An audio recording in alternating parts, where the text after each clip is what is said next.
Every morning, billions of people wake up to the same alarm. They get ready for work, return home exhausted, and repeat the same routine the next day. For most of us, this feels completely normal. From childhood, we've been taught one simple rule: work equals money, and if you stop working, the money stops. We've accepted this idea. But what if that's only part of the story?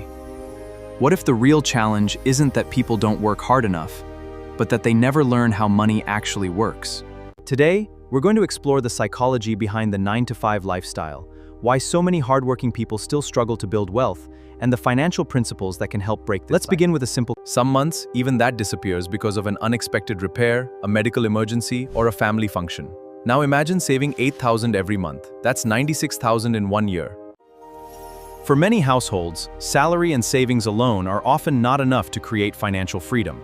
So how did so many people end up in this cycle? To understand that, medicines, education, and family responsibilities, 5,000 rupees. Fuel and transport, 3,000. After paying these essential expenses, around 8,000 remains. Many grow up believing that becoming rich requires extraordinary luck, a huge business. Imagine someone earning 35,000 per month and living a modest lifestyle. When an average person hears the words 1 crore, it's almost impossible to achieve. Not because they've calculated it, but because they've rarely seen that level of wealth in their own surroundings. At that pace, reaching 1 crore would take roughly 104 years. The exact number isn't the point. The point is this. House rent or home loan EMI, 10,000 rupee. Groceries and household essentials, 6,000. Electricity, internet, and utility bills, 3,000. Curious to understand why, Robert began learning from his friend's father, a businessman he later called Rich Dad. Yet despite his education and hard work, money remained a constant source of stress. By the end of almost every month, most of his salary had already disappeared into everyday expenses. One day, Rich Dad gave Robert a simple job in his small business, paying him only a few cents an hour. His biological father, whom he later called Poor Dad, was highly educated, held a respected government job, and earned a stable salary. In his best-selling book, Rich Dad, Poor Dad, Robert Kiyosaki describes growing up with two very different role models. The excitement is real, but it's temporary. The monthly EMI often lasts much longer than the happiness. They spend 8 or 9 hours earning a salary. The salary arrives, and almost immediately EMIs, groceries, school fees, and everyday expenses consume most of it. After several weeks of repetitive work, Robert became frustrated. The work felt boring, the pay seemed unfair, and he questioned why he was doing it at all. Rich Dad smiled. He told Robert something that would change the way he looked at money forever. He said, "If you want to be rich, don't work for money."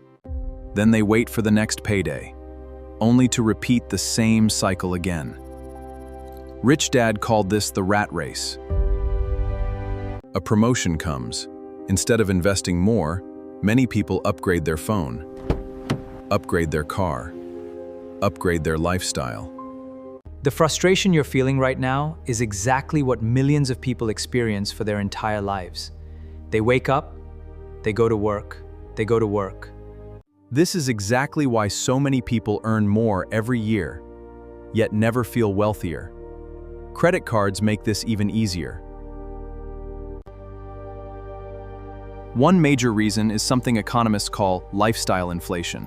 As income grows, spending often grows just as quickly. Without realizing it, future earnings have already been spent. That's why the rat race isn't only about income, it's about behavior. But no matter how fast it runs, it never actually moves forward.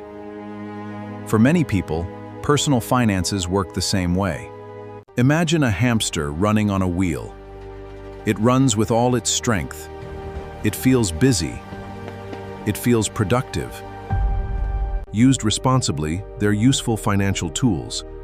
But when they're used to buy things we cannot comfortably afford, tomorrow's income gets committed to today's lifestyle. Let's understand this with the story of two friends. Meet Amit and Rahul.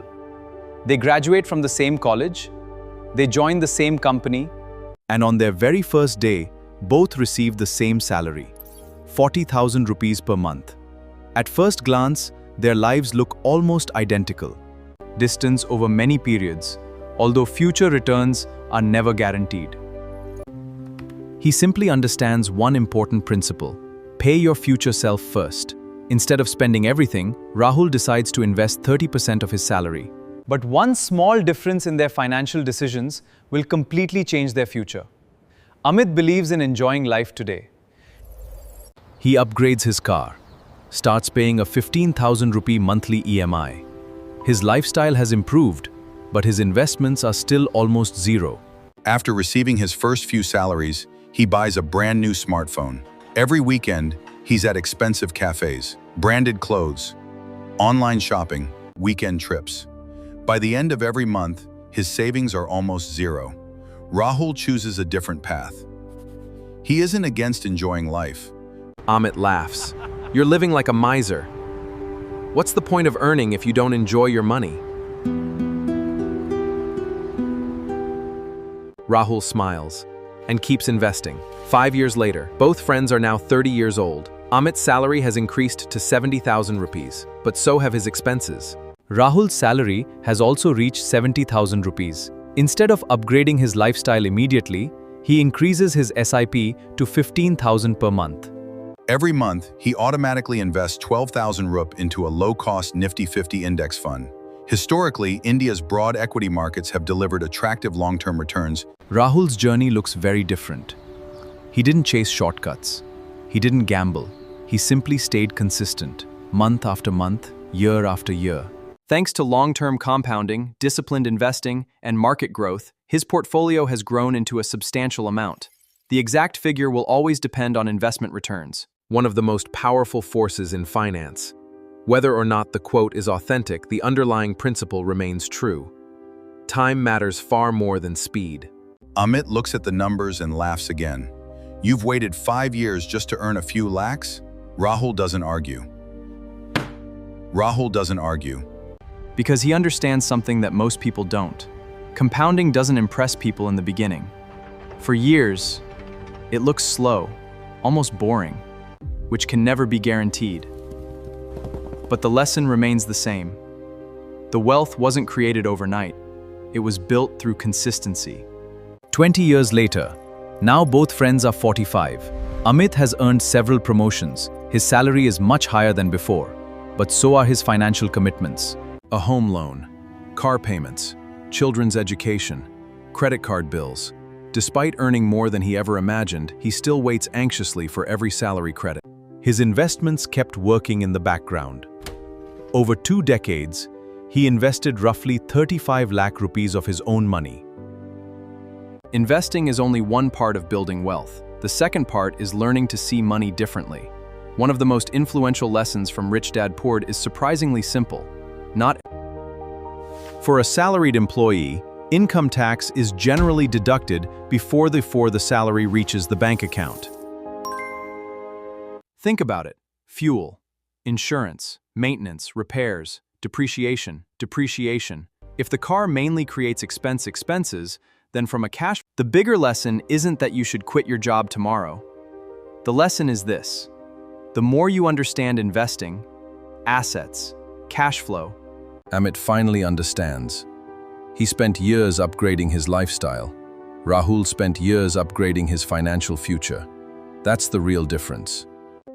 Employees and business owners often experience the tax system differently because the rules governing salaries and businesses are different. Examples include rental property generating rent, dividend-paying investments, royalties from books or digital products, businesses that continue earning even when you're not actively working. The important lesson is understanding the difference between value and cash flow. An income-producing asset is something that consistently generates money with little ongoing effort from you. That doesn't mean buying a car is always a bad decision. A reliable vehicle can improve your quality of life and even help you earn a living. Our car. Rich Dad asks another question. Does your car regularly put money into your pocket? Or does it take money out? This does not mean one group has an unfair advantage. It simply means different types of income follow different tax rules. Understanding those rules is part of financial literacy. Business owners, on the other hand, may be able to deduct eligible business expenses before calculating taxable profits, provided they follow the applicable tax laws. Because wealth isn't built by working harder forever. It's built by learning how money continues working long after you've earned it. Financially successful people often focus on acquiring more of these income-producing assets over time. Understanding taxes. Another important difference lies in how income is taxed. Business and taxes. The more financial options you create for yourself. Chapter 5. Building systems. Most founders don't build businesses. They build high-stress, glorified jobs for themselves. Chapter 6. The secret of recurring revenue. The holy grail of modern business scaling. To scale, you must build systems. Systems are the invisible infrastructure that turn chaos into predictable, repeatable success. True liberation happens when your processes are so robust that the machine runs flawlessly, even when you are completely offline. Most businesses start every single month at zero. They are constantly hunting for the next transaction, trapped in a cycle of survival anxiety. But when you shift to a recurring model, your revenue compounds. Every new client builds upon a foundation of predictable, guaranteed cash flow. If your daily presence is required for the business to survive, you are not an owner. You are the bottleneck. Predictability brings peace of mind, and peace of mind is what allows you to make long-term, strategic moves that crush your competition. Build systems. Secure recurring revenue. Achieve true freedom. Your empire starts now. The choice is yours. Will you remain an operator trapped in your own creation, or will you become a true builder? Stop working in your business. Start building your legacy.